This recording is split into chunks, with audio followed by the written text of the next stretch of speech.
ನಾವಿವತ್ತು governor meet ಮಾಡಬೇಕಂತ ಹೇಳ್ಬಿಟ್ಟು ಗವರ್ನರ್ ಆಫೀಸ್ಗೆ ಬಂದಿದ್ವಿ. ಆ್ಯಕ್ಚುಲಿ ಅವರು ಇವತ್ತು ಇರಲಿಲ್ಲ. ನೆಕ್ಸ್ಟ್ ವೀಕು ನಮಗೆ ಅಪಾಯಿಂಟ್ಮೆಂಟ್ ಸಿಕ್ಕಿದೆ. ಈ ಒಂದು ಏನು KPSC ಇಂದ ನಡೆಸಿರೋಂಥ KS ನೋಟಿಫಿಕೇಷನಲ್ಲಿ ಸಾಕಷ್ಟು ಕರಪ್ಷನ್ ಆಗಿದೆ. ಈ ಒಂದು ಕರಪ್ಷನ್ನ ಎನ್ಕ್ವೈರಿ ಮಾಡಬೇಕು. KPSCಯಲ್ಲಿ 384 KS ಪೋಸ್ಟನ್ನು ಇದರಲ್ಲಿ 384 ಕೂಡ ಸೇಲ್ ಮಾಡಿದ್ದಾರೆ ಇವರು ಕೋಟಿಗೆ. ಅಲ್ಲಿರೋ ಮೆಂಬರ್ಸ್ ಇರ್ಬೋದು, ಮಧ್ಯವರ್ತಿಗಳಿರ್ಬೋದು, ಮತ್ತು ಮಿನಿಸ್ಟರ್ಸ್ ಎಲ್ಲರೂ ಇನ್ವಾಲ್ವ್ಮೆಂಟ್ ಇದೆ. ಮಾಜಿ ex-MLAಗಳು ಮಕ್ಕಳು ಕೂಡ ಇದರಲ್ಲಿ ಸೆಲೆಕ್ಟ್ ಆಗಿದ್ದಾರೆ. ಇದರಲ್ಲಿ ಇಷ್ಟೊಂದೆಲ್ಲ ಮಾಲ್ ಪ್ರಾಕ್ಟೀಸ್ ಆಗಿದೆ. ಅಂದರೆ ಕ್ವಶನ್ ಪೇಪರ್ ಲೀಕ್ ಆಗಿದೆ, ಅಂದರೆ ಮೇನ್ಸ್ ಕ್ವಶನ್ ಪೇಪರ್ ಲೀಕ್ ಆಗಿದೆ. ಬಂಡಲ್ ಲೀಕ್ ಆದರೂ ಅವಾಗೂ ಕಂಪ್ಲೇಂಟ್ ಕೊಟ್ಟಿದ್ದೀವಿ, ಅದರಲ್ಲೂ ಏನೂ ಆಕ್ಷನ್ ತೊಗೊಂಡಿಲ್ಲ.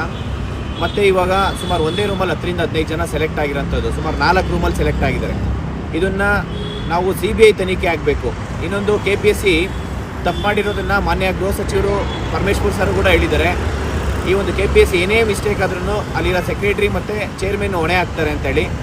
ಮತ್ತು ಇಲ್ಲಿ ಮಾನ್ಯ ಚೀಫ್ ಸೆಕ್ರೆಟ್ರಿ ಶಾಲಿನಿ ರಜೀಶ್ ಮೇಡಮು ಅವ್ರೇನು ಹೇಳ್ತಿದ್ದಾರೆ ಅಂತಂದರೆ ವರದಿ ತರಿಸ್ಕೊತೀನಿ ಅಂತ ಹೇಳ್ತಿದ್ದಾರೆ.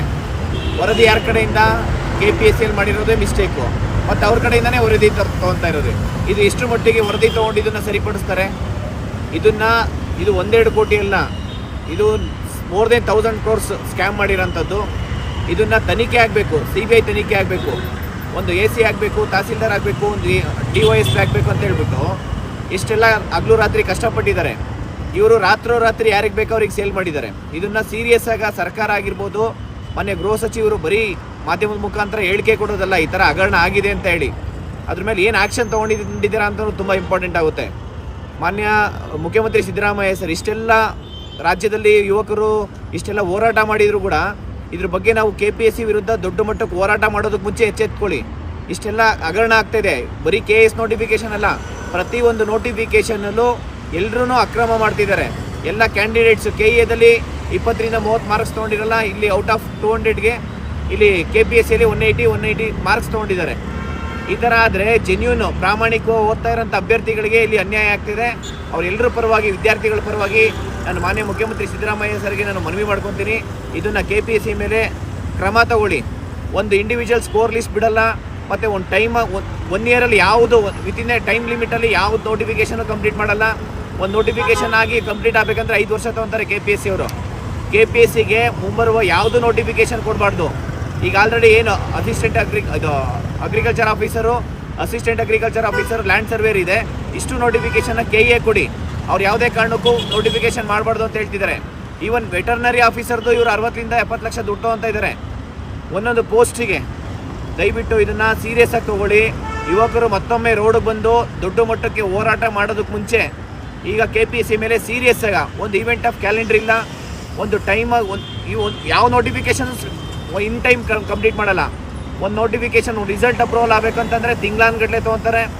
ಒಂದು ಎಕ್ಸಾಮ್ ಮಾಡಬೇಕಂದ್ರೆ ವರ್ಷ ಆಗುತ್ತೆ. 2 ವರ್ಷ ಆಗಿದೆ ಅಲ್ಲಿ ನೋಟಿಫಿಕೇಷನ್ ಬಂದು, ಇಲ್ಲಿವರೆಗೂ ಏನು ಆ್ಯಕ್ಷನ್ ತೊಗೊಂಡಿಲ್ಲ.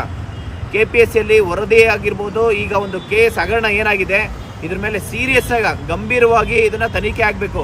ಯಾವುದೇ ಕಾರಣಕ್ಕೂ ಇದನ್ನು KPSC ಇಲ್ಲಿ ಯಾರ್ಯಾರು ಇನ್ವಾಲ್ವ್ಮೆಂಟ್ ಇದ್ದಾರೆ ಅಷ್ಟು ಜನಕ್ಕೆ ಶಿಕ್ಷೆ ಆಗಲೇಬೇಕು.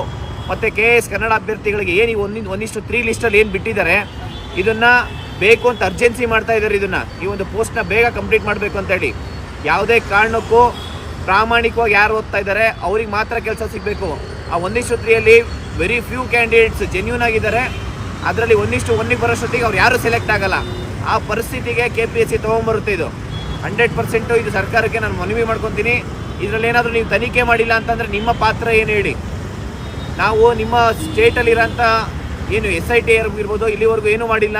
ಮತ್ತು ನಾವು ಕೇಳ್ತಾ ಇರೋದು ಒಂದು ಹೈಕೋರ್ಟ್ ಜಡ್ಜ್ ಮುಖಾಂತರ ಒಂದು ಕಮಿಟಿ ರಚನೆ ಮಾಡಿ ತನಿಖೆ ಮಾಡಿ. ಇಲ್ಲ ಅಂತಂದರೆ CBI ಎನ್ಕ್ವೈರಿ ಆಗಲಿ, ಅದು ಈ ಕೂಡಲೇ ಆಗಬೇಕು. ಮ್ಯಾಕ್ಸಿಮಮ್ 15 ದಿನ ನಿಮಗೆ ಗಡುವು ಕೊಟ್ಟಿದ್ದೀನಿ. ಅದರೊಳಗಡೆ ಏನಾದರೂ ಮಾಡಿಲ್ಲ ಅಂತಂದರೆ ನೀವು ಮತ್ತೊಮ್ಮೆ ಇಡೀ ರಾಜ್ಯಾದ್ಯಂತ ನಾವು ದೊಡ್ಡ ಮಟ್ಟಕ್ಕೆ ಹೋರಾಟ ಮಾಡ್ತೀವಿ. ಯಾವುದೇ ಕಾರಣಕ್ಕೂ ಇಲ್ಲಿಗೆ ಬಿಡಲ್ಲ. ನಾನು ಎಲ್ರಿಗೂ, ಎಲ್ಲ ಮಿನಿಸ್ಟರ್ಸ್ಗಿರ್ಬೋದು, ಎಲ್ಲ ಸಚಿವರಿಗೆ ಮತ್ತು ಎಲ್ಲ ಮಾನ್ಯ ಮುಖ್ಯಮಂತ್ರಿ ಸಿದ್ದರಾಮಯ್ಯ ಸರ್ಗೆ ಸ್ವಲ್ಪ ಸೀರಿಯಸ್ ಆಗಿ ತಗೊಳ್ಳಿ ಅಂತ ಹೇಳಿ ನಾನು ಮನವಿ ಮಾಡ್ಕೊತೀನಿ. Thank you so much. ನಮಸ್ಕಾರ. ಇನ್ನಷ್ಟು ಹೆಚ್ಚಿನ ಮಾಹಿತಿಗಾಗಿ Saptarshi TV Kannada YouTube channel ಅನ್ನು ಸಬ್ಸ್ಕ್ರೈಬ್ ಮಾಡಿಕೊಳ್ಳಿ.